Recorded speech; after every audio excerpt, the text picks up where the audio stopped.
Good morning everyone. Welcome to PW only IAS. दोस्तों, industrial output growth का जो आंकड़ा है वो अपने 5 महीने के हाई यानी कि 5.1% के ऊपर देखने को मिलेगा। थोड़ा सा अंडरस्टैंड करते हैं कि आखिर ये मुद्दा है क्या। दोस्तों, आप सबने IIP index of industrial production के बारे में सुना होगा। ये दरअसल में बताता है कि कितना वॉल्यूम हमारा इंडस्ट्रियल प्रोडक्शन यहाँ पे हो रहा है। बेसिकली ये एक शॉर्ट टर्म मेजर आपको देखने को मिल जाएगा जो हमारी इंडस्ट्रियल ग्रोथ को यहाँ पे कैप्चर करता है। अब यहाँ पर ना हम क्या दिखाते हैं, हम यहाँ पे देखने की कोशिश करते हैं कि जैसे हमारा मैन्युफैक्चरिंग हो गया, माइनिंग हो गया, इलेक्ट्रिसिटी हो गया, ये 3 मेजर सेक्टर्स आपको यहाँ पे देखने को मिल जाएंगे। और इसको निकालता है आपका नेशनल स्टैटिस्टिकल ऑफिस एनएसओ, जो कि mostly ministry of statistics and programme implementation के अंतर्गत यहाँ पे आता है। तो इस तरह से हर महीने का डेटा हमारे पास आता रहता है। तो इसी तरह से अब हमारे पास ये मई 2026 का डेटा आया है जो कि है आपका 5.1%। तो अच्छी बात है कि पिछले 5 महीने के अंदर हमने सबसे ज़्यादा बढ़िया नंबर यहाँ पे किया है। अब इसके पीछे कारण क्या है? इसके पीछे कारण है कि देखो, मैन्युफैक्चरिंग ने अच्छा किया है, इलेक्ट्रिसिटी सेक्टर, इवन हमारे अगर हम बात करें ना कैपिटल गुड्स, कंज्यूमर गुड्स, इन दोनों के अंदर आपको ग्रोथ देखने को मिली है। बेसिकली ना डिमांड जो है वो आपको इंक्रीज होती हुई देखने को मिली है। बट एक थोड़ी सी चिंता की बात यहाँ पे है, वो है विद रिगार्ड्स टू आपका माइनिंग सेक्टर। ये माइनिंग सेक्टर लगातार आपको कंट्रैक्ट करता जा रहा है। पिछले 5 महीने की अगर मैं बात करूं तो एक्सट्रैक्शन एक्टिविटी में कमी आने की वजह से माइनिंग सेक्टर थोड़ा सा यहाँ पे दिक्कत में आज के समय देखने को मिल जाएगा। ये तो हुई बात की क्या क्या चीज़ें थी। स्टैटिक पोर्शन तो मैंने आपको बताया, बट इसके अलावा भी कुछ और चेंजेस हैं जो आपको यहाँ पे समझने होंगे। सबसे पहली बात तो ये है कि देखो, इंडेक्स ऑफ इंडस्ट्रियल प्रोडक्शन का ना जो बेस ईयर है, अब ये बेस ईयर चेंज हो चुका है। पहले इसका पुराना बेस ईयर होता था, अब नया जो इसका बेस ईयर है वो 2022-23 है।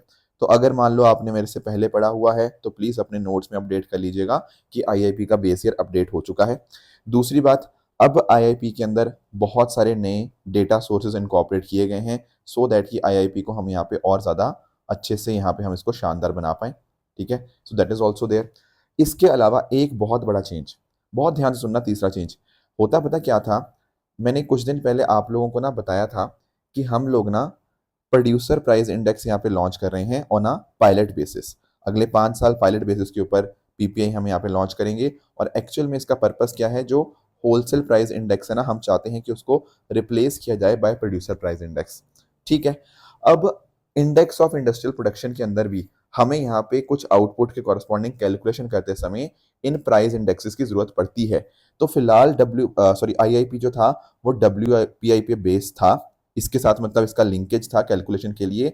अब यहाँ पर जो कैलकुलेशन है ये डब्ल्यूपीआई हटाकर हम पीपीआई बेस्ड जो कैलकुलेशन है वो यहाँ पे क्या करेंगे। यानी कि हमें देखना होता है ना कि कैसे कैसे इन्फ्लेशन बढ़ा, उसके हिसाब से हम यहाँ पे लिंक करते हैं अपने इंडस्ट्रियल प्रोडक्शन के साथ।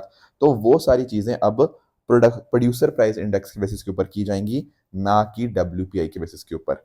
तो ये कुछ ऐसे बदलाव थे जो यूपीएससी कल को पूछ सकता है। चेंजेस के बारे में भी, ये सारे चेंजेस के कैसे ये चेंज हुआ है, और दूसरी बात ये जो स्टैटिक पोर्शन मैंने आपके साथ डिस्कस किया। तो पॉइंट पता क्या होता है? अगर आप करंट अफेयर्स को इस तरह से पढ़ें जहां पर आप उसको स्टैटिक के साथ लिंक करते हैं, तब आप खुद रियलाइज करोगे कि आपके नंबर ऑफ क्वेश्चंस जो आप हैंडल कर सकते हो वो काफी ज्यादा इंक्रीज हो जाएंगे। सिर्फ ऊपर ऊपर से पढ़ोगे तो उससे कोई सेंस नहीं बनेगी, पर उसको स्टैटिक के साथ लिंक करके पढ़ोगे then it is the real thing कि जो आपको एग्जाम में हेल्प करती है। बाकी इसके अलावा अगर मैं बात करूं, यहाँ पर आप नोटिस कर पाओगे जम्मू कश्मीर में, ठीक है, एक जो वर्कर है यहाँ पे आपको लेवेंडर को पिक करता हुआ देखने को मिल जाएगा। बेसिकली जो लेवेंडर होता है ना, ये काफ़ी ज़्यादा शानदार होता है, खासकर सोप्स में, परफ्यूम्स में इसका इस्तेमाल होता है। एंड अगर मैं बात करूं जम्मू कश्मीर की खासकर, तो यहाँ पर ये जो एरोमेटिक प्लांट है इसकी बहुत अच्छी सुगंध जो होती है, ये यहाँ पर काफ़ी लोगों को यहाँ पे टूरिज्म के साथ साथ जो रोजगार है वो भी यहाँ पे प्रोवाइड कर रही है। दोस्तों, हमारे जो प्रतिज्ञा दिवस के ऑफर्स एक्सटेंड हुए थे, आज उनका आखिरी दिन है। तो इस आखिरी दिन के अंदर आप हमारे जो प्रहार बैच है, संकल्प बैच है, प्रारंभ बैच है, तो सारे हमारे जो कोर्सेज हैं उनके ऊपर बहुत अच्छे ऑफर्स आपको देखने को मिल जाएंगे। तो आखिरी दिन है तो डेफिनेटली आप इनके अंदर एनरोल कर सकते हैं। इन सब का जो लिंक है नीचे डिस्क्रिप्शन में दिया हुआ है। दोस्तों, डेट है आज की 30 जून 2026 एंड आप सभी का स्वागत है आज के प्रीलिम बूस्टर न्यूज़ डिस्कशन में। दोस्तों, आज सेकंड क्वार्टर भी एंड हो रहा है, मतलब एज इन इस फाइनेंशियल ईयर का पहला क्वार्टर एंड हो रहा है, राइट। तो कल से नया मंथ आपका जुलाई स्टार्ट हो जाएगा। तो चलो स्टार्ट करते हैं। पहला जो टॉपिक हमें डिस्कस करना आज वो है अनीमिया मुक्त भारत अभियान 2.0। इसको एक्चुअली अनीमिया मुक्त भारत अभियान 2.0 भी बोल सकते हो, या फिर पहले ना इसको प्रोजेक्ट अनीमिया मुक्त भारत था, अब अभियान वर्ड भी इसके अंदर ऐड हो गया है। तो थोड़ा समझते हैं कि आखिर इसका मतलब क्या है, हम क्या चेंजेस यहाँ पे कर रहे हैं। देखो, अनीमिया को रोकने के लिए या अनीमिया की प्रेजेंस को कम करने के लिए ना हमारे पास पहले एक स्ट्रेटजी थी 6/6/6, बट अब हमने यहाँ पर इसको चेंज कर दिया है 7/7/7। क्या थी 6/6/6? देखो, होता पता क्या था, 6 × 6 × 6 का मतलब ये है 6 अलग अलग तरह के बेनिफिशरीज के लिए 6 प्रकार के इंटरवेंशंस और 6 इंस्टीट्यूशनल मैकेनिज्म हमने यहाँ पे डिजाइन कर रखे थे। जैसे ये 6 प्रकार के बेनिफिशरीज कौन है? एक तो बच्चे हैं जो 6 महीने से लेकर 5 साल तक के, फिर 5 साल से 10 साल तक के, फिर 10 से 19 साल तक के, फिर जो महिलाएं रिप्रोडक्टिव एज के अंदर हैं, फिर प्रेग्नेंट महिलाएं, लैक्टेटिंग महिलाएं, इनके लिए हमने 6 बेनिफिशरीज जो है आइडेंटिफाई किए थे। इनके लिए अलग अलग यहाँ पे इंटरवेंशंस थी। जैसे फॉर एग्जांपल फूड फोर्टिफिकेशन हो गया, मतलब आपके खाने के अंदर यहाँ पर कुछ फोर्टिफाइड चीज़ें यहाँ पे मिलाई जाएंगी सो दैट कि आपका खाना जो है वो पौष्टिक हो पाए। जैसे आपने विटामिन ए की बात सुनी होगी, राइस के अंदर मिलाया जाता है अक्सर। फिर आपको आयरन एंड फोलिक एसिड जो टैबलेट्स हैं हम यहाँ पे आपको वो प्रोवाइड कर पाएंगे। ठीक है, डी वार्मिंग है, आपके पेट के अंदर अगर कुछ कीड़े वगैरह हैं तो उसको हम यहाँ पे खत्म करेंगे। राइट, बिहेवियर चेंज हो गया, टेस्ट एंड ट्रीट हो गया। तो ऐसे 6 प्रकार के इंटरवेंशन थे और 6 अलग अलग यहाँ पे इंस्टीट्यूशनल मैकेनिज्म से, डिजिटल डैशबोर्ड हो गया, नेशनल अनीमिया मुक्त भारत यूनिट हो गया। तो ये अलग अलग हमने एंटिटीज यहाँ पे क्रिएट करी थी ताकि हम यहाँ पे अनीमिया से अच्छे से लड़ पाए। अब हुआ पता क्या है, इसको हमने कन्वर्ट कर दिया है 7 × 7 × 7 में। अब क्वेश्चन आता है ये क्या नया क्या ऐड हो गया। देखो, ये पिक्चर थोड़ी क्लियर नहीं है, बट आपको चिंता वाली कोई बात नहीं है, यहाँ मैंने सारी बातें लिख रखी हैं। मैं आपको समझा देता हूँ कि जो नया ऐड हुआ है ना, वो नया ऐड हुआ है 0 से 6 महीने वाले बच्चे। मैंने आपको बताया था ना पीछे कि यहाँ देखो कि 6 से 5 साल वाले बच्चे एडेड थे इसमें, बट 0 से 6 महीने वाले ऐड नहीं थे। तो सेवंथ जो बेनिफिशियरी ग्रुप है वो 0 से 6 महीने वाले बच्चे ऐड कर दिए गए हैं। सेवंथ इंटरवेंशन है आपका है ईटिंग राइट, कि आप सही खाना खाइए, ऐसा खाना जिसमें आयरन अच्छा खासा हो, क्योंकि आयरन अच्छा खासा होगा तो अनीमिया होने के चांसेस कम हो जाएंगे। और इवन यहाँ पे हमने एक मॉनिटरिंग एंड एवेल्युएशन फ्रेमवर्क यहाँ पे बनाया है जो कि डिजिटल ट्रैकिंग को सपोर्ट करेगा। तो ये एक बहुत बड़ा बदलाव है। पहले इसका नाम था अनीमिया मुक्त भारत प्रोजेक्ट, अब इसका नाम कर दिया गया है अनीमिया मुक्त भारत अभियान। एक आखिरी चीज और बदली है कि पहले ना हम T3 अप्रोच के ऊपर काम करते थे। T3 का मतलब था टेस्ट, ट्रीट और टॉक। मतलब आप टेस्ट करवाइए, अपने ट्रीटमेंट करवाइए, बातचीत करिए अगर कोई दिक्कत आती है। और T4 के अंदर क्या हो गया है, अब हमने यहाँ पे ट्रैक वर्ड को भी ऐड कर दिया है। बाकी टेस्ट, ट्रीट और टॉक तो रह ही रहे, उसके अलावा ट्रैक भी ऐड हो चुका है। तो ये T3 अप्रोच हमारी T4 अप्रोच यहाँ पे बन गई है। कोई घबराने वाली बात नहीं, ये सारी बातें मैंने यहाँ पे आपके लिए लिख रखी हैं। T3 अप्रोच, T4 अप्रोच, हर एक चीज़ यहाँ पे मैंने मेंशन कर दी है ताकि आपको कोई दिक्कत ना रहे। तो यही है आपका अनीमिया मुक्त भारत। तो ये तो 2.0 है। तो 1.0 जो था वो 2018 में लॉन्च हुआ था अंडर द पोषण अभियान। ठीक है, यहाँ पर हमने एक लाइफ साइकिल अप्रोच अडॉप्ट करी थी।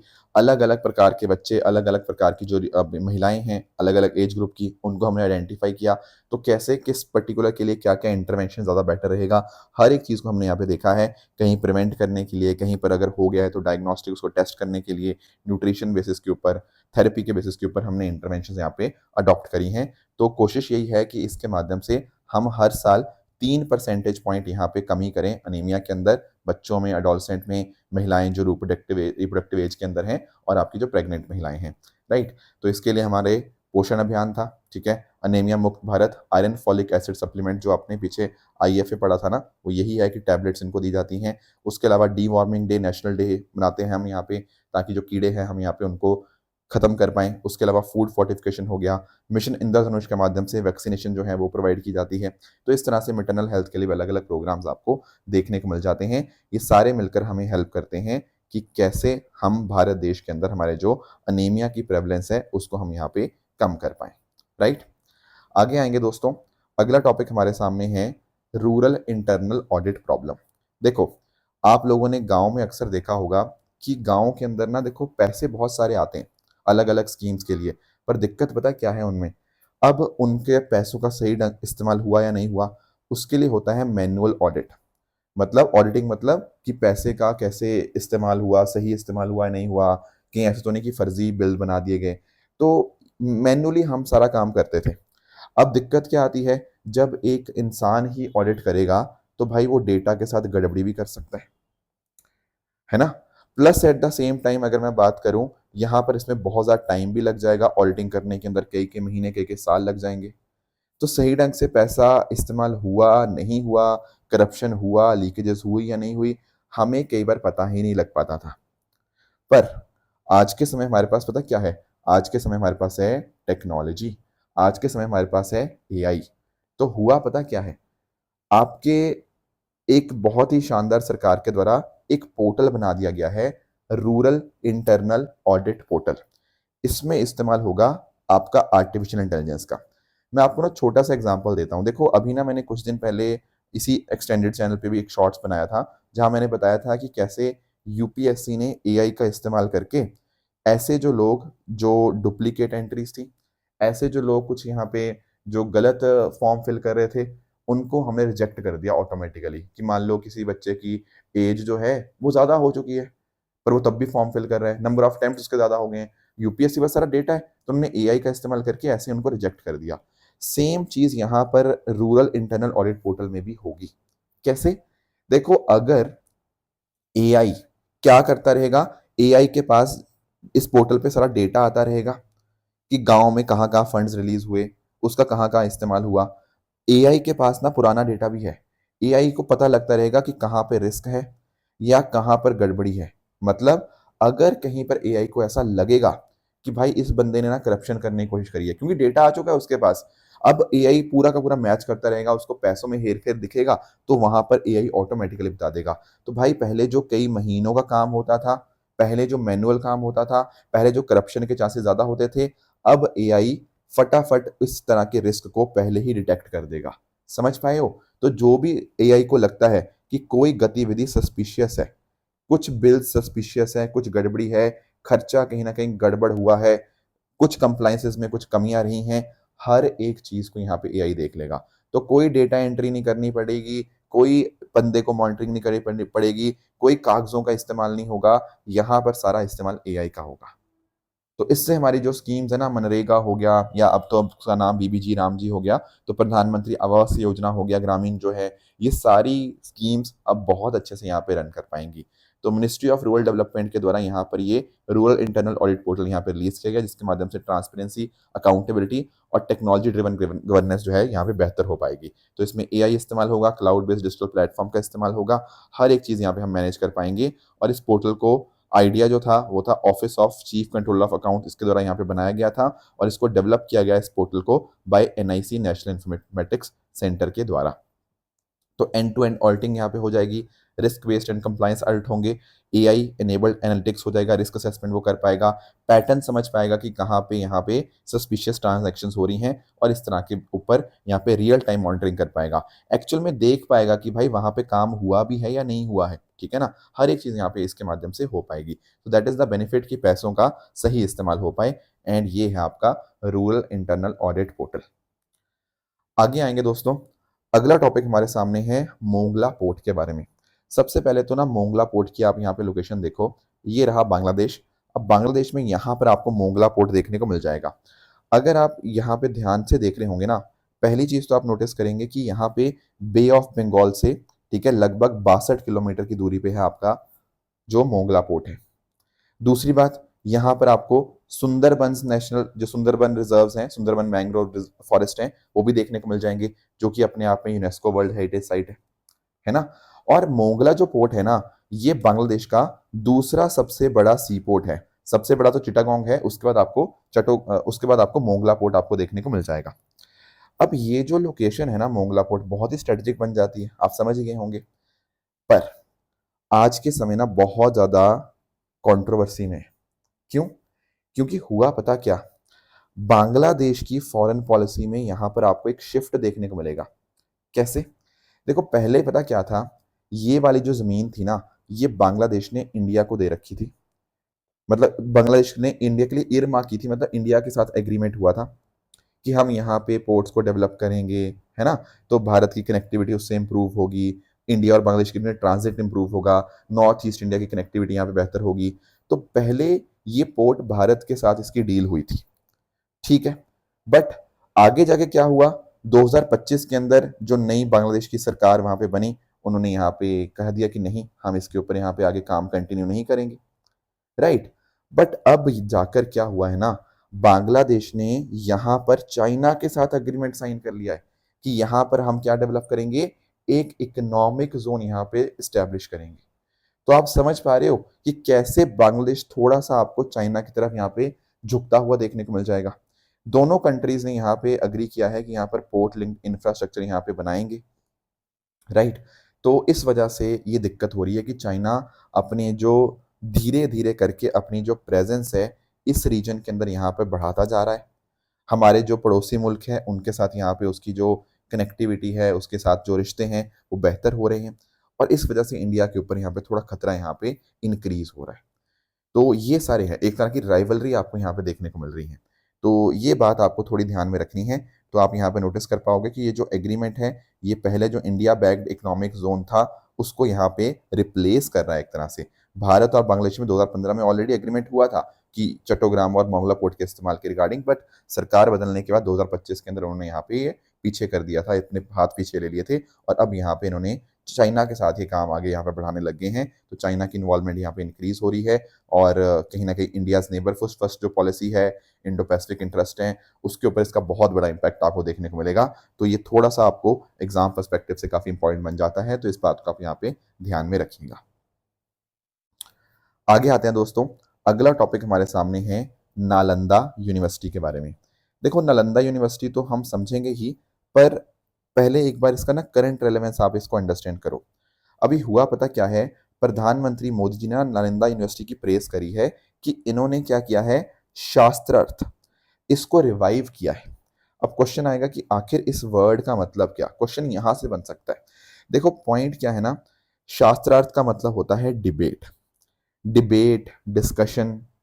अब होता क्या था ना पुराने समय के अंदर, अगर चाहे आप गुरुकुल की बात कर लो, आप बात कर लो अलग अलग यूनिवर्सिटीज की, मोनेस्ट्रीज की बात कर लो, उनके अंदर तर्क के ऊपर, तर्क मतलब आपके लॉजिक के ऊपर, रीजनिंग के ऊपर, एविडेंस के ऊपर अक्सर डिबेट्स और आइडियाज डिस्कस किए जाते थे। जैसे फॉर एग्जांपल आपने, जैसे नालंदा की ही बात कर लेता हूँ, नालंदा में बहुत ज्यादा बुद्धिज्म के ऊपर जो फिलोसफिकल डिबेट्स हैं वो वहां पे हुई। फिर इवन आदि शंकराचार्य जी के बारे में आपने सुना होगा, उन्होंने भी यहाँ पे बहुत सारी डिबेट्स करी। Hindu Buddhist Jain intellectual discussion भी बहुत सारी हुई हैं। तो जब भी हम इस तरह से डिस्कशन करते हैं ना, based on reasoning, based on logic, based on ethics, based on philosophy, उसको हम बोलते हैं शास्त्रार्थ। तो अभी क्या हुआ है ना, प्रधानमंत्री जी ने इनकी तारीफ करी है कि यार देखो, आप लोगों ने ना ये जो नालंदा यूनिवर्सिटी के अंदर इस ट्रेडिशन को रिवाइव किया, ये बहुत ही शानदार है। क्योंकि आज के टाइम ना डिबेट होनी चाहिए एक्चुअल में तर्क के ऊपर, लॉजिक के ऊपर। जैसे मैं ना आपको एक एग्जांपल देता हूँ, कई बार आप लोग आजकल न्यूज़ चैनल देखते होंगे, वैसे तो लोगों ने न्यूज़ देखना ही बंद कर दिया, क्योंकि न्यूज़ चैनल पे जो डिबेट होती है ना, वो कोई तर्क के ऊपर नहीं होती। वो कोई भी बस किसी को भी कोई गालियां देके चला जाता है, कोई किसी को भी सुना देता है। आजकल न्यूज़ चैनल पे यही डिबेट्स हो रही हैं। पर डिबेट का मतलब ये नहीं होता। आप पहले के टाइम पे जाओ, आपको रियलाइज होगा कि यार डिबेट्स होती थी कि जब एक बंदा बात कर रहा है प्योर लॉजिक के ऊपर, प्रॉपर डिस्कशन होती थी दोनों के अंदर, वो होती है डिबेट। तो उसी चीज को यहाँ पर नालंदा यूनिवर्सिटी जो है यहाँ पर इस चीज को रिवाइव कर रहा है, और प्रधानमंत्री जी ने इसकी यहाँ पे काफी ज्यादा तारीफ करी है। तो पुराने टाइम के अंदर भी चाहे हम बात करें इंडियन फिलोसफी को डेवलप करने के अंदर, बुद्धिज्म को, न्याय को, वेदांत को डेवलप करने के अंदर इस लॉजिक ने बहुत ज्यादा रोल प्ले किया। क्योंकि जब आप लॉजिक से बात करते हो ना, उससे बहुत सारे नए नए आइडियाज आते हैं, और उससे एक्चुअली हमारा सिस्टम जो है और ज्यादा डेवलप हो पाता है। तो आज के टाइम नालंदा यूनिवर्सिटी ये कर रहा है, which is a very good thing. अब बाकी देखो, नालंदा यूनिवर्सिटी की हिस्ट्री में आपको थोड़ा बता देता हूँ कि 5th सेंचुरी सीई में गुप्ता पीरियड के समय जो कुमार गुप्तवन है, उनके द्वारा इस पर्टिकुलर यूनिवर्सिटी को एस्टैब्लिश किया गया था। और नालंदा उस टाइम की दुनिया की सबसे पहली रेजिडेंशियल यूनिवर्सिटीज में से एक थी, मतलब वहां पर जहां लोग रह भी सकते हैं और पढ़ भी सकते हैं।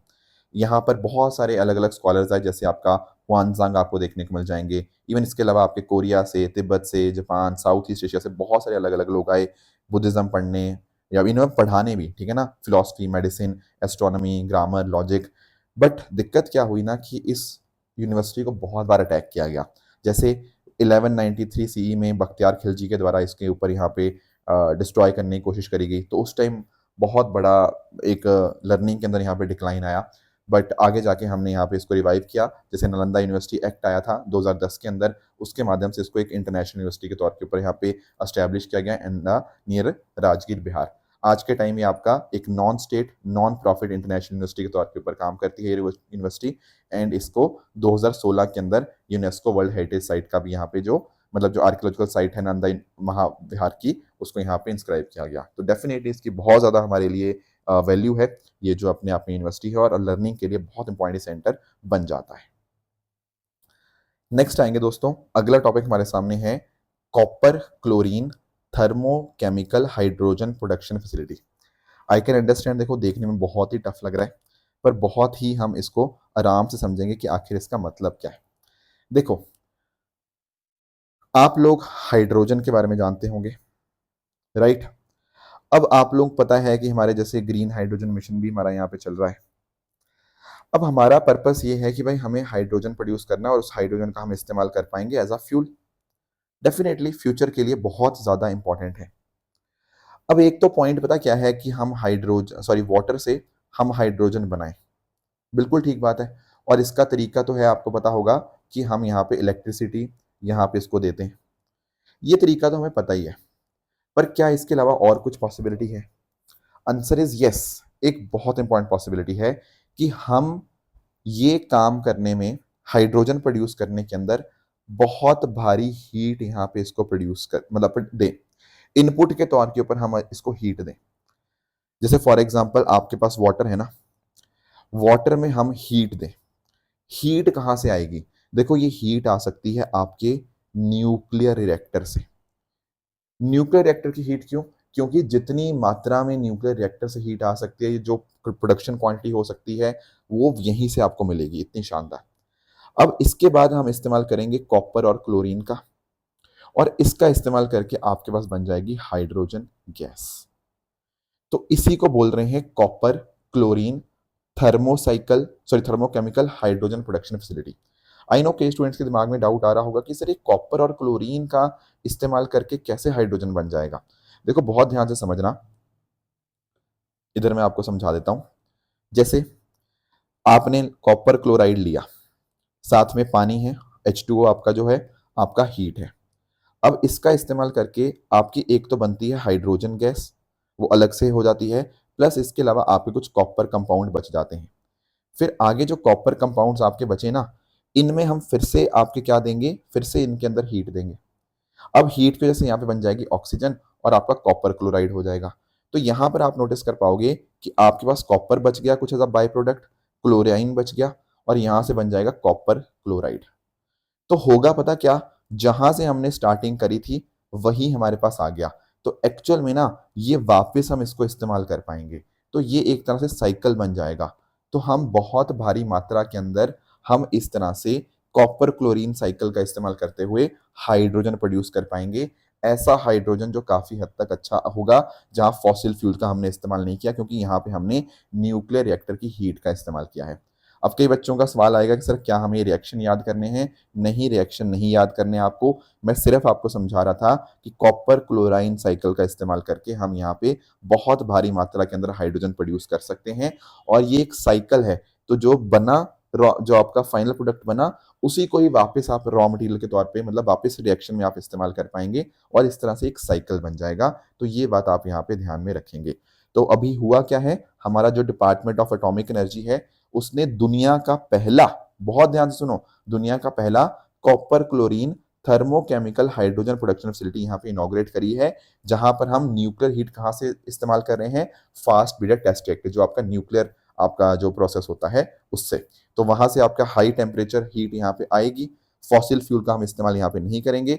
तो इस तरह से क्लीन हाइड्रोजन आपको यहाँ पे प्रोड्यूस होता हुआ देखने को मिल जाएगा। ये जो टेक्नोलॉजी है ये आपकी डेवलप करी गई है भाभा एटॉमिक रिसर्च सेंटर, इसके द्वारा, एंड इसको डेमोस्ट्रेट किया गया, दिखाया गया at the Indira Gandhi centre for atomic research Kalpakkam Tamil Nadu के अंदर। ये हमारा सेंटर है जो बहुत ज़्यादा रिसर्च इंस्टीट्यूशंस के लिए यहाँ पे काम करता है under department of atomic energy, and 1971 में इस्टेब्लिश हुआ था। तो इसकी टेक्नोलॉजी वही है कि आप अपने जो न्यूक्लियर प्रोग्राम है या फास्ट ब्रीडर टेस्ट रिएक्टर है, वहां से हीट का इस्तेमाल होगा, फिर ये जो कॉपर क्लोरीन साइकिल है इसका इस्तेमाल होगा, एंड इसका इस्तेमाल करके हम यहाँ पे हाइड्रोजन प्रोड्यूस करेंगे जो कि क्लीन होगा बिल्कुल, एंड इसकी मदद से हम यहाँ पे आत्मनिर्भर यहाँ पे बन पाएंगे। तो एनर्जी सिक्योरिटी हमारी यहाँ पे इंप्रूव हो रही है क्योंकि हम यहाँ पे क्लीन हाइड्रोजन यहाँ पे बना रहे हैं, और इनफैक्ट हमारा जो सपना है जिसकी तरफ हम काम कर रहे हैं 3 स्टेज न्यूक्लियर प्रोग्राम की तरफ, उसको भी और ज़्यादा यहाँ पे स्ट्रेंथन करता है, एंड आत्मनिर्भर भारत की तरफ तो हम यहाँ पे कदम उठा ही चुके हैं, राइट। तो यही है पूरा का पूरा। तो टेम्परेचर इसका जो रहेगा 100 से 530 डिग्री सेंटीग्रेड का रहेगा। बाकी देखो प्रोसेस मैंने आपको पूरा एक्सप्लेन कर ही दिया, तो इसका आप industrial use, clean energy, nuclear and solar integration यहाँ पे हम इसको कर सकते हैं। तो ये सारे फायदे इसके आपको देखने को मिल जाएंगे। तो ये सारे टॉपिक्स है जो आज हमें यहाँ पे डिस्कस करने थे। अब रही बात ट्रू एंड फॉल्स स्टेटमेंट की, यहाँ आपके सामने कुछ स्टेटमेंट्स है, इसको पढ़िएगा, बताइएगा कौन सा सही है कौन सा गलत है। एंड जो कल मैंने आपको होमवर्क दिया था, एक था नोटो के बारे में, national organ and tissue transplant organisation. तो दोस्तों ये जो आपका नोटो होता है ना, ये तो सरकार के अंतर्गत ही काम करता है, ठीक है। आपका ministry of health and family welfare जो है ना, उसके अंतर्गत जो director general of health services है उसी के अंतर्गत है। तो ये जो बात कर रहा है कि आउटसाइड काम करता है, ऐसा कुछ भी नहीं है। Statement one is wrong. Operation Amistad की बात करें तो बिल्कुल वेनेजुला के अंदर जो 2 बड़े अर्थक्वेक्स आए थे उसके बाद हमने उनकी मदद के लिए यहाँ पे स्टार्ट किया, so that is correct. Hurun Global Unicorn Index जो है वर्ल्ड इकोनॉमिक फोरम नहीं पब्लिश करता, इसको दरअसल में जो हुरोन रिसर्च इंस्टीट्यूट है वही यहाँ पे पब्लिश करता है। तो थर्ड स्टेटमेंट अपने आप में गलत हो जाएगा। बात करें चौथे स्टेटमेंट की, एनडीपीएस एक्ट की, तो देखो एनडीपीएस एक्ट का पर्पस बिल्कुल यही है कि जो नारकोटिक ड्रग्स हैं वो मेडिकल और साइंटिफिक पर्पज के लिए तो अलाउड है, पर बाकी और पर्पसेस के लिए नहीं अलाउड, इसलिए ये स्टेटमेंट भी करेक्ट है। तो यही है आज की डिस्कशन। इसी तरह से आप सब लोग हार्ड वर्क करते रहिए। All the very best. Thank you so much. जय हिंद।